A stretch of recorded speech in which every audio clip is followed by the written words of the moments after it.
How Pamela Anderson and Tommy Lee got married on the beach 30 years ago, 4 days after their first date. Forget being written in the stars. This love was written in the sand. Such were the beachside vows that Pamela Anderson and Tommy Lee exchanged in Cancun, Mexico 30 years ago on February 19, 1995, just days after their first date. The nuptials of the 90s icons, the bombshell and the bad boy, were straight out of a Sweeps episode of Baywatch. The Mötley Crüe drummer had secretly followed Anderson down to Cancun and quickly made his intentions clear on their first date. "The first thing he said to me was, 'I'm going to marry you,'" Anderson told Larry King in 2002. "And I said, 'What? No one's ever said that to me in a first sentence.'" And sure enough, Lee popped the question just a few days later. "That night at a disco called the La Boom, I took off my pinky ring, put it on her finger and asked her to marry me," he said in Mötley Crüe's 2001 autobiography. The Dirt, Confessions of the World's Most Notorious Rock Band. "She said yes, hugged me, and stuck her tongue down my throat." With the bride wearing a bikini and the groom rocking board shorts, the two got married the very next day after the proposal.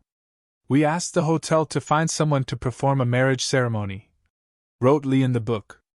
"We gave blood, sniffed out a marriage license, and were on the beach getting married before the day was over."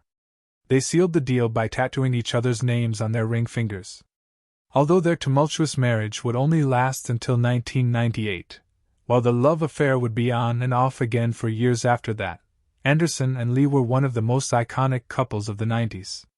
"It really was love at first sight," Anderson told People in 2015. "I only knew him 4 days before I married him." However, they actually met on New Year's Eve at Hollywood's Sanctuary, weeks before they got hitched. "Suddenly, a waitress came over and said, 'Tommy, here's a shot of Goldschlager. It's for you, from Pamela Anderson,'" Lee recalled in his 2004 memoir, Tommyland. "I pushed my way into her booth, slid over her girlfriend's laps and forced myself a space right next to her. Then I grabbed her face and just licked the side of it, from chin to temple." Face licking aside, Lee was a gentleman that night. "She was so beautiful, I couldn't even bring myself to think of defiling her with thoughts of lust," he wrote. "I just stared at her all night, and she just stared back." Indeed, at the end of the night, Lee simply walked Anderson back to her friend's car, asked for her number, and gave her a goodnight kiss. The two talked on the phone in the weeks before Lee made his surprise move to woo Anderson while she was doing a photo shoot in Cancun. "We just wanted to have babies and be together forever," Anderson told People in 2023. But the honeymoon would turn out to be over after the honeymoon. During a 5-day houseboat trip to Lake Mead in Nevada, the newlyweds made the infamous sex tape that would put their marriage to the test after it was stolen by their former electrician Rand Gauthier.